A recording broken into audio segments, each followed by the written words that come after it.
చేసేది బ్లడ్ టెస్ట్లో. LD. So దీని ఏమిటంటే ఇక్కడ అది బ్యాడ్ ఫ్యాట్ కాబట్టే బ్యాడ్ ఫ్యాట్ యూజ్ చేసే ఫ్యాక్టరీకి కోల్కతాలో ఉన్నటువంటి సబ్బుల ఫ్యాక్టరీకి పోయిన మాట వాస్తవం. అది రికార్డు సిట్టు రికార్డ్ చేసిన మాట వాస్తవం. అవునా కాదా? ఈ అధికార పార్టీ అయ్యి మీరు కూడా అవునా కాదా మమ్మల్ని అడిగితే ఎవరికి చెప్పాలండి? కాదండి, దిస్ ఇస్ టూ మచ్. అట్లా కాదు, మీరు కాదు, మీరు నిందలేయటంలో కాదు. నేను నిందలేయట్లేదు సార్, నేను నిందలేయట్లేదు.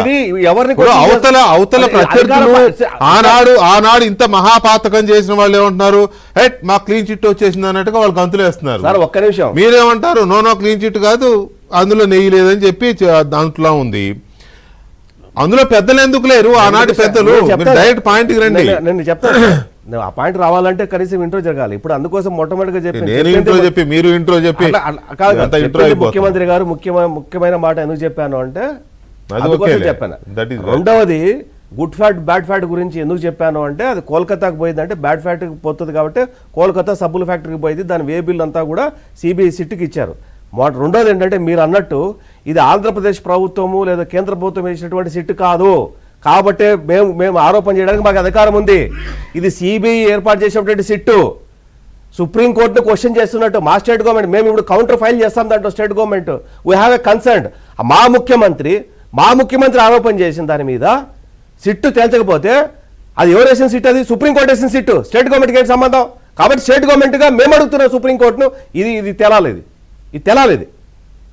కాబట్టి ఇక్కడ సిబిఐ ఆధ్వర్యంలో జరిగిన ఈ సిట్టు మీరు అనుకున్న సుప్రీంకోర్టు కాన్స్టిట్యూట్ చేసి రిపోర్ట్ సుప్రీంకోర్టు డైరెక్ట్ గా సిబిఐ డైరెక్టర్ ఇవ్వాలి. సిబిఐ ఆధ్వర్యంలో సుప్రీంకోర్టు పర్యవేక్షణలో పర్యవేక్షణ చేస్తున్నటువంటి సుప్రీంకోర్టు అడుగుతున్నాను నేను ఈరోజు.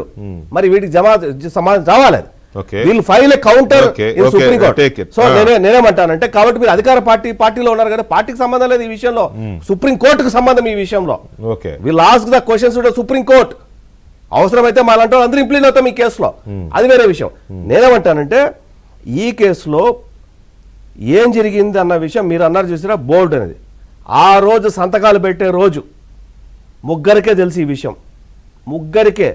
అది టేబుల్ ఐటమ్ కాదు, అది అప్పటికప్పుడు ఇమీడియట్గా సప్లిమెంటరీకి వచ్చినటువంటి ఐటమ్ కాదు, అది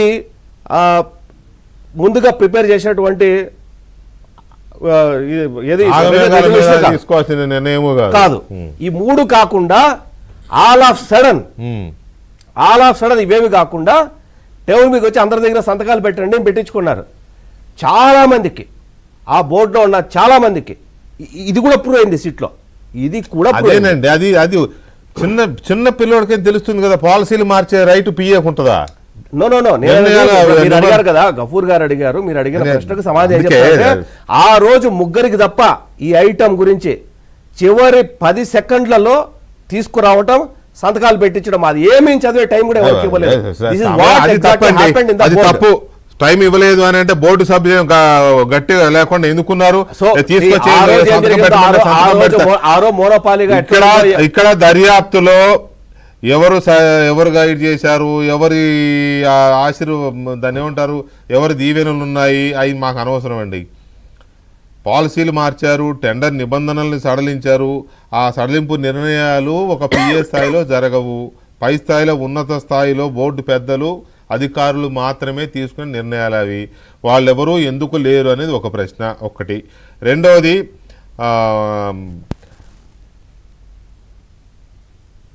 కిరణ్, గుడ్ ఈవినింగ్. నమస్తే, గుడ్ ఈవినింగ్ సార్.